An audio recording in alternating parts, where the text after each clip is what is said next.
Good afternoon, everyone. Bonjour tout le monde. Just as I begin, I'd like to welcome Ron Bedard, the President and CEO of Dofasco. Thank you, Ron, for coming here today. More substantively, thank you for leading one of Canada's great steel companies, but also for helping us in designing some of these support measures that I'm going to talk about today, and some of that we put in place. This is an important day for Canada's workers. We know the world's changing. We know that this decades-long process of our ever closer economic relationship between Canada and the United States has ended. And as a consequence of that, many of our strengths have become our vulnerabilities, particularly in those industries that are most tightly integrated with the United States. Headline, last year, 75% of our exports went to the U.S. 90% of our lumber exports went to the U.S. 90% of our aluminum exports went to the United States. 90% of our steel exports went there, all bound for a single market that has changed. Overall, for the Canadian economy, we estimate that U.S. tariffs and the uncertainty that they're creating will cost Canadians around 1.8% of GDP. That's about $50 billion lost from our economy, or the equivalent of $1,300 for every Canadian. And this is happening fast. It's a rupture, which means that our economic strategy needs to change dramatically and rapidly. And that change is in Budget 2025, our plan to confront these challenges and emerge even stronger, to move our economy from reliance to resilience, and to give ourselves far more than any foreign nation can ever take away. Le budget vise à bâtir un Canada fort en mettant l'accent sur ce que nous pouvons contrôler, c'est-à-dire bâtir ici, chez nous, afin de protéger les Canadiens et Canadiennes et de leur donner les moyens de réussir. Stimuler notre productivité pour assurer une prospérité durable. Transformer la façon dont le gouvernement travaille pour vous. Diversifier nos partenariats commerciaux à l'étranger afin de créer plus de possibilités et d'accroître notre indépendance. The core of the strategy in Budget 2025 is to unleash $1 trillion in total investments in Canada over the course of the next 5 years. That alone will increase our GDP by over 3.5%, or $3,500 for every Canadian worker, more than twice what's being taken from us. Now, to help get there, we must protect our workers and our industries who are most exposed to U.S. tariffs. That means in steel, aluminum, auto, and lumber sectors. Help them bridge to the future. Nous avons déjà pris des mesures décisives pour limiter les exportations d'acier étranger. Devenir notre meilleur client en achetant canadien, permettre à nos industries stratégiques de se diversifier et de conquérir de nouveaux marchés, protéger nos travailleurs et nos industries qui sont touchés par les droits de douane américains. Back in July, we restricted foreign steel imports entering Canada's market, expanded training and income support for steel workers, and provided liquidity relief for businesses. The government, for example, provided a $400 million loan to help Algoma Steel in Sault Ste. Marie to transition to a business model that's less reliant on the United States. In August, we introduced new measures to help the softwood lumber industry stay competitive, including financing for company restructuring, investments to diversify products, income and training supports for affected workers, and prioritizing Canadian lumber in home building. In September, we launched a comprehensive industrial strategy with new reskilling programs, a new $5 billion strategic response fund to help businesses pivot to new markets, and we announced that we would create a new Buy Canadian policy across federal agencies. We also reduced red tape and increased loan limits to help large firms access the liquidity that they need. these measures are working. We've received close to 1,500 applications from companies across the steel, aluminum, lumber, manufacturing, automotive, and seafood sectors through our regional tariff response initiative. In the steel sector alone, more than 230 firms have applied and support's already being delivered. So some examples. Because of these initiatives, Cherubini Metal Works in Nova Scotia is modernizing its metal and fabrication lines to export more products overseas. And Hooper Welding in Hamilton will grow its capacity to produce fabrication equipment required for Canadian and international energy projects. Grâce à ce financement ciblé, les entreprises canadiennes intègrent de nouvelles technologies, lancent de nouveaux produits pour diversifier leur marché, s'assurent de jouer un rôle dans les chaînes d'approvisionnement nationales et, par ces améliorations, participent à des missions commerciales partout dans le monde. Our investments are also protecting workers, providing relief to nearly 37,000 Canadians during this period of uncertainty. So far, they've prevented more than 14,000 Canadians from losing their jobs. More broadly, across our economy, employment is rebounding after the early impacts of the trade war. More than 120,000 total jobs have been created since March. What we're doing today is to reinforce that momentum with new strengthened measures to accelerate the transformation of the Canadian steel and lumber industries, to build strong domestic demand for their products, and to empower their workers and businesses to seize new markets at home and abroad. So these new measures focus on three core objectives. First, to further limit foreign steel imports so as to increase domestic demand for Canadian steel producers. Second, to make it easier to buy and build with Canadian steel and lumber. And third, to invest in workers and businesses so they have the tools and the resources that they need to drive this industrial transformation. So let me start with limiting foreign steel imports to ensure that our steel producers have a bigger share of our market. Doing so will unlock hundreds of millions of dollars in domestic demand for those producers. We will reduce tariff-free steel imports from non-free trade area partners from 50% of 2024 levels, as it is today, to 20% of those levels. This will open up more than $850 million in new domestic demand for Canadian steel. Second, we will reduce tariff-free steel imports from non-CUSMA free trade area partners from 100% of 2024 levels to 75% of those levels, unlocking more than $540 million in additional market access for our producers. We'll impose a global 25% tariff on targeted imported steel derivative products, such as wind towers, prefabricated buildings, fasteners, and wires, to grow demand for Canadian-made steel. Those products as a whole represent about a $10 billion market. And we will toughen our broader compliance measures to prevent foreign steel dumping. To do so, the Canadian Border Service Agency will be equipped with a dedicated steel compliance team, enhanced detection of false declarations, and expanded online reporting tools. Our temporary horizontal remission of Canadian tariffs on imports has helped Canadian businesses deal with the early impacts of those tariffs. However, over the longer term, such broad remissions would only hurt Canada's steel sector. So to move away from relying on imported steel and to give Canadian companies time to adjust their supply chains to use Canadian steel, those temporary remission measures will end on January 31st, 2026, for steel used in Canada for manufacturing, food and beverage packaging, and agricultural production.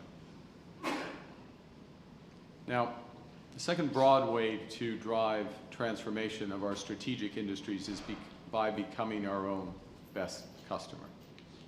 So we'll build big with Canadian suppliers, investing in roads, bridges, homes, and community centers. A bit later this year, we'll implement that Buy Canadian policy, which will ensure that Canadian materials, including steel and lumber, are prioritized in all contracts over $25 million, and that this applies across federal grants and contribution programs, especially those in infrastructure. To maximize the use of Canadian softwood lumber in housing and infrastructure, we will prioritize shovel-ready, multi-year projects that can begin in the next 12 months using, of course, Canadian wood. With a funding allocation of roughly $700 million next year, Build Canada Homes, our new federal home building agency, this alone will create $70 to $140 million of new demand for Canadian wood products and attract private and provincial capital to multiply that impact. In order to build on that, I'm announcing today that we will make it more affordable to transport Canadian steel and lumber across this country by cutting freight rates for transporting steel and lumber interprovincially by 50%. We'll do that through funding directly Canadian National and Canadian Pacific Kansas City Railways.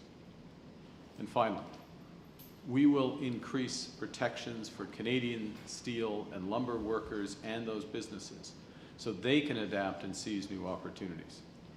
We'll help employers retain workers by expanding our earlier supports and enhancing our work-sharing programs, increasing income replacement ratios, income replacement benefits from 55% to 70%. We will also provide an additional $500 million to the Business Development Bank of Canada's Softwood Lumber Guarantee Program to ensure that companies have the financing and the credit support that they need to maintain and restructure their operations during this period of transformation. And similarly, we will deploy $500 million in funding under the Large Enterprise Tariff Loan Facility, specifically for softwood lumber firms, the larger ones facing liquidity pressures. We'll make it easier for the forestry sector to access federal support by establishing a single window for applications, a one-stop shop to help companies navigate our broad suite of support programs. And lastly, we will launch a Canadian Forest Sector Transformation Task Force that seeks input and recommendations from provinces, territories, and industry on how to seize new opportunities in softwood lumber and create new growth in the sector. Ces mesures de soutien, jumelées à celles mises en place plus tôt cette année, permettront aux producteurs d'acier canadiens et de bois d'œuvre canadiens de bénéficier d'un accès au marché intérieur représentant des centaines de millions de dollars. En effet, c'est plus de milliards de dollars. Elles créeront de nouvelles possibilités pour les travailleurs à mesure que la demande intérieure augmentera et offriront aux entreprises le soutien dont elles ont besoin pour s'adapter au contexte mondial en pleine évolution. Nous veillons à ce que les entreprises canadiennes du secteur de l'acier et de bois d'œuvre disposent des capitaux, des talents et du temps nécessaires pour acquérir les compétences, les outils et les installations qui leur permettront de contribuer à bâtir une économie canadienne forte. The hundreds of billions of dollars of infrastructure and housing investments that Budget 2025 will unleash will create significant demand for Canadian steel and lumber, as will our new trade and investment partnerships around the world. Last week, I was in Abu Dhabi, where the UAE announced their decision to invest $70 billion in Canada. In Johannesburg, for the G20, we launched discussions towards a Canada-South Africa Foreign Investment Promotion and Partnership Agreement that will deepen investment between our two nations. And we agreed to launch comprehensive free trade talks with India, the world's 5th largest economy. Nous avons entamé des négociations commerciales avec EAU, et les Philippines et la Thaïlande, et nous travaillons dans la finalisation de notre accord avec l'ANAS. Cela s'ajoute aux accords que notre gouvernement a déjà conclus avec l'Indonésie, l'Équateur, l'Union européenne et l'Allemagne. Les pays du monde entier souhaitent investir au Canada et bâtir avec nous. Nous réalisons les investissements stratégiques nécessaires pour que nous puissions produire et exporter plus de ce dont le monde a besoin, notamment de l'acier canadien et de bois d'œuvre canadien. The Canadian steel and lumber industries will always be at the heart of Canada's competitiveness, our security, and our strength. These are sectors that reflect our country's character, resilient and forward-looking, with a history of reinventing themselves at pivotal moments. Et à ce moment charnière de notre histoire, le Canada passe de la dépendance à la résilience. Nous pouvons nous donner bien plus que ce que n'importe quel gouvernement étranger ne pourra jamais nous enlever. Nous bâtissons une seule économie canadienne au lieu de 13. Nous bâtissons ensemble de projets d'intérêt national. Nous réalisons des investissements sans précédent dans notre défense et notre sécurité et nous diversifions nos relations commerciales. We'll build Canada strong with the workers and the resources that build our community strong. Canadian workers, Canadian steel and lumber. With them, we'll build Hamilton strong, Sault Ste. Marie strong, Saguenay fort, Miramichi fort, for Canada fort, Canada strong. Thank you. Merci. I look forward to your questions. Thank you, Prime Minister. We're now going to begin the question portion of the press conference. We've got about 20 minutes for questions. Première question, Catherine. Good afternoon, Prime Minister. Kate McKenna with CBC News. How do you explain to your caucus, particularly caucus members who might be quite hesitant, that your government is going to be working with the government of Alberta potentially towards a pipeline deal? Well, the first thing is I'm blessed to be a member of a fantastic caucus. A caucus that represents every province in this country, caucus members from the north, the largest women's caucus in Canadian history, the largest Indigenous caucus. So we have a diverse caucus in all respects, and we enjoy a very open and engaged dialogue. And I will say specifically to today's announcement, not tomorrow's announcement, I'll say specifically to today's announcement, that our caucus members in Hamilton, in Sault Ste. Marie, in Quebec, in BC, across this country, in Atlantic Canada, New Brunswick, those caucus members have a very good sense of what's going on in the steel industry, in the forest products industry, and they've helped shape this package, as have members of industry, unions, and others.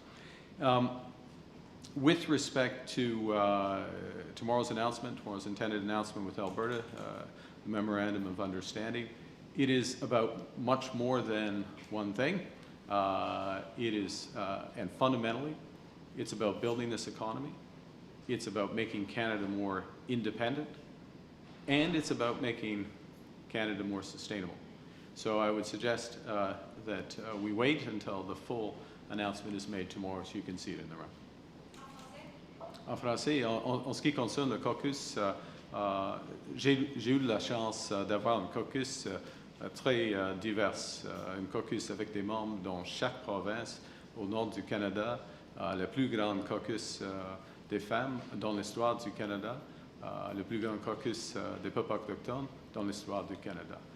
C'est un caucus ouvert avec des bonnes discussions et une caucus, des membres du caucus à travers le pays de Colombie-Britannique, à Nouvelle-Écosse, y compris Québec, en forme cette annonce aujourd'hui. Cette annonce aujourd'hui parce qu'ils savent, ils et elles savent la situation dans le secteur de l'acier et de bois d'œuvre. Premier point. Deuxième point, en ce qui concerne le protocole d'accord avec Alberta, l'annonce pour demain, Cet protocole est plus grand qu'un oléoduc. Oui, il y a un aspect là, mais au fond, c'est un protocole qui va renforcer l'économie canadienne, qui va renforcer l'indépendance canadienne, qui va renforcer la soutenabilité de notre économie. Alors, on peut discuter tous les aspects demain quand vous pouvez le voir ensemble. Merci.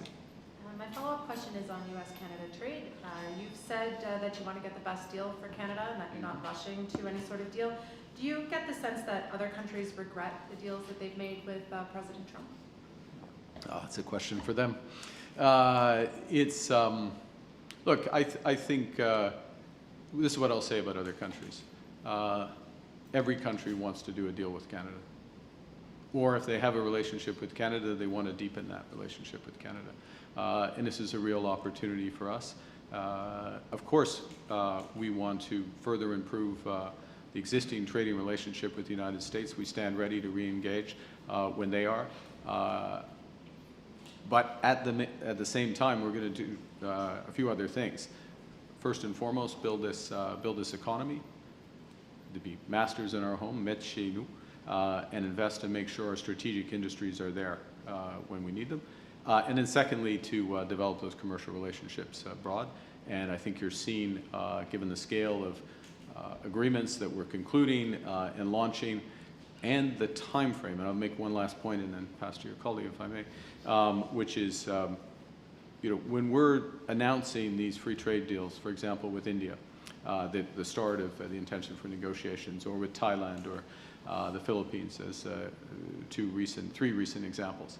The intention is to conclude these in a year.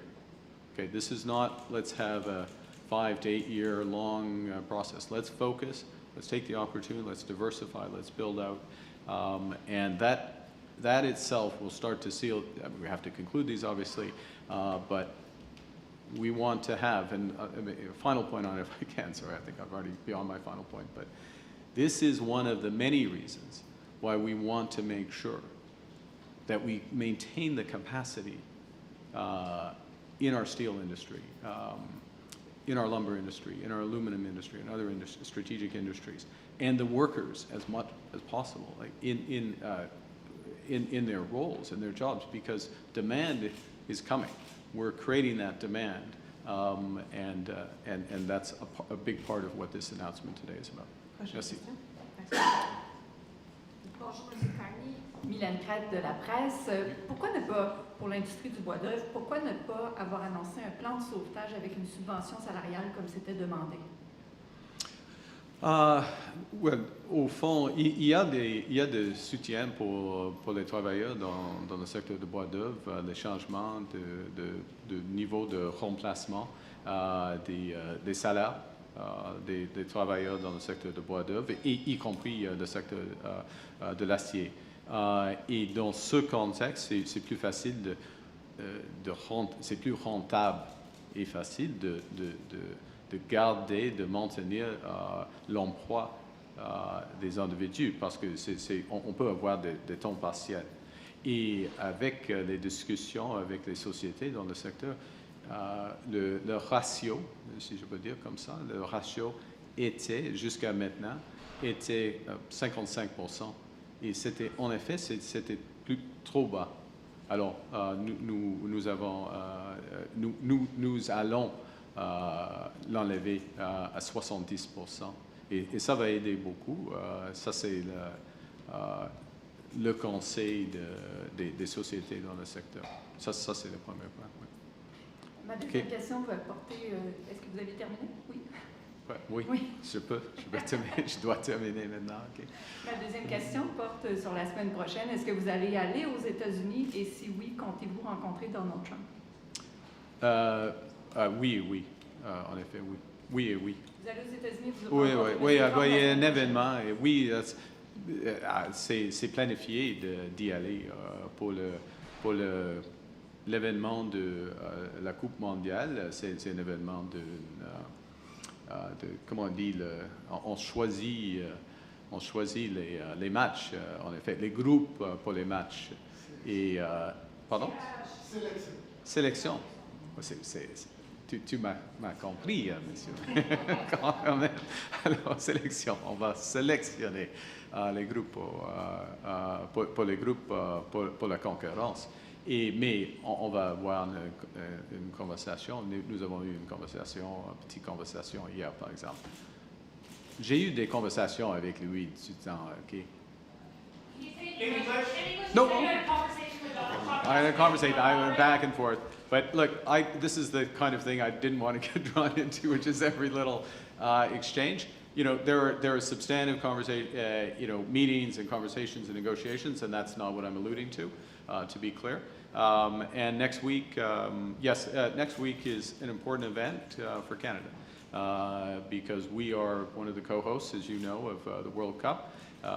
And I'll be participating alongside President Trump, the co-host, and the FIFA president.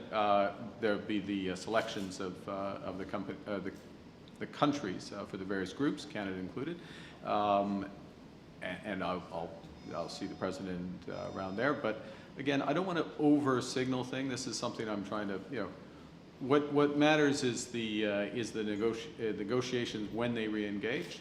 They haven't re-engaged yet, so that's the fundamental point. Sorry, can we wait? Question. Oui. Michel? Bonjour, M. Carney. Michel Sabat, la presse canadienne. Oui. Que dites-vous aux écologistes, y compris vraisemblablement dans votre propre caucus, qui sont inquiets par l'idée d'un projet d'oléoduc vers la côte pacifique? OK, premier point. Demain, il y aura une annonce. Il y a plusieurs aspects dans l'annonce. Et ce n'est pas le moment de faire l'annonce avant l'annonce. Mais il y a plusieurs aspects. Et premier point. Deuxième point. En ce qui concerne tous les projets à l'échelle nationale, le projet nation building, en effet, il faut être aligné à nos objectifs climatiques, y compris, par exemple, les projets de GNL. Par exemple, les projets de GNL au Colombie-Britannique, qui sont les plus propres, les plus durables projets de GNL, ou presque, du monde. Okay? Alors, s'il y aura un oléoduc, il faut avoir une combinaison avec des grandes initiatives environnementales en même temps. Mais on peut discuter tout cela demain. Prochaine question. Mais- Question suivie, pardon. Mais promettez-vous à l'Alberta d'annuler l'interdiction de la circulation des pétroliers sur la côte ouest, le tanker ban? Et comment est-ce que vous allez faire accepter ça à la Colombie-Britannique? Monsieur, c'est une bonne question pour demain. Mais je vous la pose aujourd'hui. Oui, je vais répondre demain. Je vais répondre demain parce qu'il faut... Okay. Next question. Prochaine question. Hi, Judah Amelise Bloomberg. Today you've announced tariffs today on the U.S. for the first time, or they'll affect the U.S. for the first time since you pulled back retaliatory tariffs. How do you think this will affect the prospects of a trade deal with the U.S., and are you worried about retaliation? So I think the first thing to say is that what we have done is to put in place adjustments to remissions and tariffs on certain steel derivative products, as you know. And so these are products that, derivatives is a fancy name for products that are substantially comprised of steel. And it is a much more targeted level of that steel than, for example, the United States has done with their steel derivatives, which is quite broad application. The U.S. looks to calculate the proportions in steel. That approach is global. It's global. It's not targeted at the U.S., okay? So that's the first thing that's very important. So it's a global approach which is creating some space for Canadian steel producers to fill in, first point. Second point, with respect to the changes we're making in tariffs, so for non-free trade countries, going from 50% to 20%, the sort of tariff rate quota, this is Bloomberg, so I can talk like that, right? And for free trade countries, going from 100 to 75%, The U.S. is not included in that. So there's no change in the tariff for the U.S. or for Mexico in that regard. So I think that answers the question. On ending the remission, I'm wondering why you chose January 31st, and is this an attempt to add pressure to the U.S.? No. Or is it an acknowledgement that you're not going to get a deal? I'm going to reinforce. It is a global approach. It is a global approach. And what it is, January 31st is a judgment based on our working with companies that use these products and the time in which it can take Canadian companies to ramp up and fulfill that demand. So you don't do it overnight because people have certain relationships, certain contracts as a consequence of that. But you also don't do it a year from now or else it doesn't have any benefit for the Canadian industry. I mean, this is, it's $10 billion of market share that potentially, or of demand, the steel proportion of that potentially can be captured. So the timing is based on the adjustment timetable. There's no signal. There's no signal to any country in the world. It's just there's a signal to Canadian buyers of steel and Canadian producers of steel that there's an opportunity. Yeah. Next question. Question. Hello, so Paul Dutch, Global News. When it comes to lowering import quotas for foreign steel imports, are you concerned about any potential retaliation from countries like China? Well, look, we have we've re-engaged with China and in a very positive way, and the starting of a broader discussion of amongst other things, our broader trading relationship.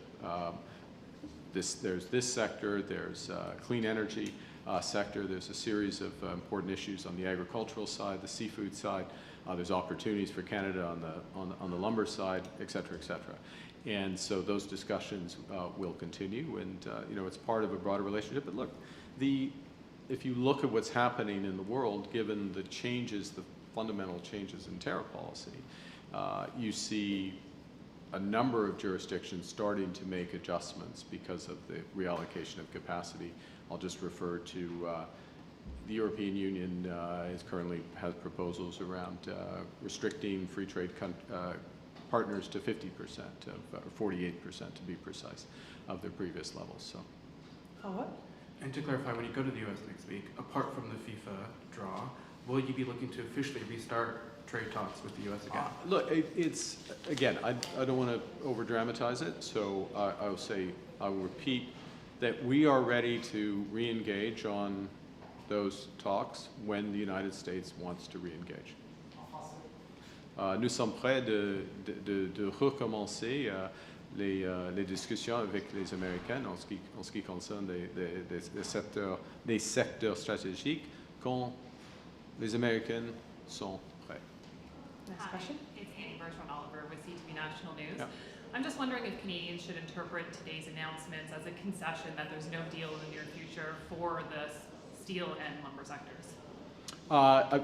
You should interpret the announcement that this government will do whatever it takes to protect our sectors, and not just protect them, but to help them reposition for the new global economy, and help them be in a position to build this great country.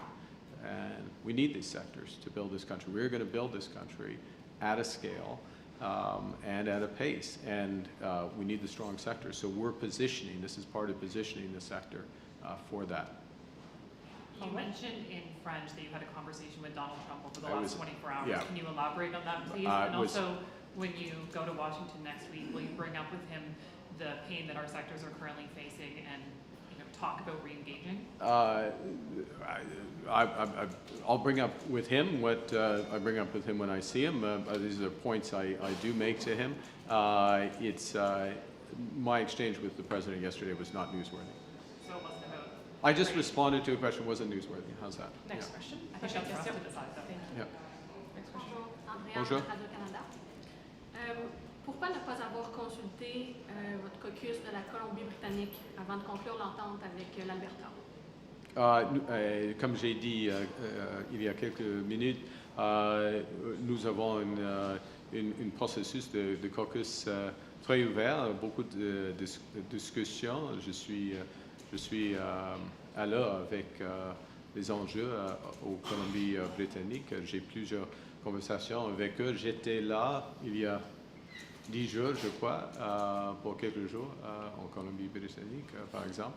Alors, il faut, nous sommes le gouvernement, il faut décider. Question suivie. Comment comptez-vous garder la cohésion au sein de votre caucus sur cet enjeu-là? OK. Je crois que j'ai déjà répondu à cette question, alors, mais je peux répéter. Nous avons une caucus ouverte, diverse, solide, avec une très bonne échange des idées, des politiques, des inquiétudes, des enjeux.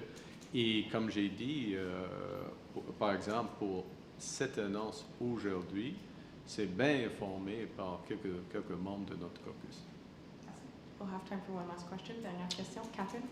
Hi, this is Catherine with the Canadian Press. Speaking about today's announcement, I'm wondering if you can share why these measures were not included in the federal budget and if the tariff quotas announced in July didn't go far enough. Well, I think what we've seen, let me start with the second bit of that, which is that the adjustments, for example, there's been additional tariff measures that have been put on by other countries, for example, the United States with respect to steel derivatives. That process has come into force and has broadened, so that has had knock-on impacts on the sector. So that's one big reason. In fact, that would almost be a sufficient reason to justify, plus the additional U.S. tariffs on lumber. So you have those aspects. And then, as I alluded to in one of the earlier answers, you see knock-on effects of what's happening in the U.S. and elsewhere on tariff measures that other countries are taking, or jurisdictions in this case. The European Union would be one example. So all of that sort of comes back onto Canada. First, that's the first, and that kind of enough. Secondly, you learn things as we have facilities in place, the ease with which companies are able to pull down the money, draw down the money, the terms. So we should always be looking at that, learning, adjusting, and that's part of what we've done. Some of this is simplification as well, but I think as well is that pulling that together, informed by discussions with industry. For example, Mr. Bedard is here, but also other members of the Canadian Steel Producers Association, discussing with those CEOs about what's going on in their companies, what would make a difference to them. And so we craft something that keeps the market as fluid as possible, as much efficiency as possible, but also makes the biggest impact. And so that's the consequence of that. And the government is not going to produce a budget and then take the next year off. We're going to continue to move. Last follow-up, Catherine. Thank you. And you're promising to subsidize interprovincial rail costs for steel and lumber, but what about the north, where there are no railroads and much of the building materials sail by boat? I'm wondering if the government is committed to extending the same subsidy to those territories where construction costs are exponentially higher. Well, first off, thank you for asking a question about the territories. This is an issue. The short answer is that the rail subsidy, the 50% cut in the rail cost, is I mean, theoretically would extend to the north, but practically doesn't because, as you just said, and we have issues with transport. There's lots of issues with transport costs for the north, and one of the things that we're doing is looking at where are the biggest areas where we can reduce. And we made an announcement 10 days ago on the major projects, and part of that, and I'll finish with this, on Iqaluit Hydro. What that is saving is, tens of thousands of tons of diesel being trucked up, or not trucked up, boated up, with detriment to the environment, but also just huge transportation costs. We're moving to clean power in situ and being built out. So a lot of the infrastructure, it will take some time, but is to address those types of issues as well in the north. But thank you for the question. Thank you, Prime Minister. This puts an end to our press conference. C'est ce qui met fin à notre conférence de presse. Merci. Mr. Bedard, take a couple of questions. Are you just there for, Mr. Bedard, are you just there for the follow-up, or did you just take a couple of questions? Can we get your reaction? Your reaction to the announcement today? Would you think it's going to be of any use to your sector? Would you rather have seen tariffs? No, I'm very supportive. I think the government has demonstrated an absolute commitment to workers across the country. And in our case, in the steel sector, to workers across the steel sector across the country. So I applaud the decision today, the announcement today. And they've been very present in the steel mills across the country, listening to the concerns right from the shop floor, and then implementing them into today's decision. So I applaud the decision. How many jobs do you figure that you've been able to secure via these sorts of actions? How many jobs, pardon me? How many jobs do you think you've been able to secure via these sorts of actions? Yeah, I won't speak for the entire industry. I'll speak for ArcelorMittal. We haven't laid off in Canada. We have 10,000 employees in Canada, and we've not laid off as a result of these tariffs. And so that's been a struggle. It'll continue to be a struggle. The actions today will help us on a trajectory back to a very secure steel industry in Canada. In Hamilton, I'm very proud of the slogan that stood for 6 decades, that our product is steel and our strength is people. It's those people, as I was listening to the Prime Minister speak today, it was those people I was thinking about. Thousands and thousands of people that will go to bed tonight applauding this decision. And so many of them have met either cabinet ministers or the Prime Minister himself on the shop floors listening to those concerns and how we get our products to market. And Canadian mills can compete with any fairly traded material in the world. The key point is fairly traded. And I think the actions taken by the Canadian government today help level the playing field on what fair means. Thank you. Thank you. If these measures will help Canadian industry so much, why didn't we do them a couple years ago, 5 years ago, 20 years ago? You go back to I would just say that this government has been absolutely present almost daily. And I meant what I said earlier, giving shop floor employees in every level of our organizations, a voice, listening, and then implementing. And the strategy hasn't been etched in granite. It's been fluid because things continue to change. As the Prime Minister alluded to, the EU has changed their policy. Other countries around the world, jurisdictions around the world, are changing their policy. And so I applaud the government for being responsive and adapting as conditions around the globe change. It's certainly a global marketplace. But should we have done this years ago? That was my question. Should we have done this before? I can't speak to the time relevance given the unprecedented changes we've seen since January 20th and being shut out of the U.S. I don't understand why you couldn't respond. Certainly the export market for Canadian steel producers has been all but shut off this year. But more sales is always good. Pardon me? More sales is always good. More sales is always good. I think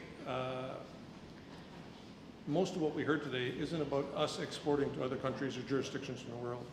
It's about unfairly traded product coming into Canada unabated and being able to address that. Thank you. Thank you.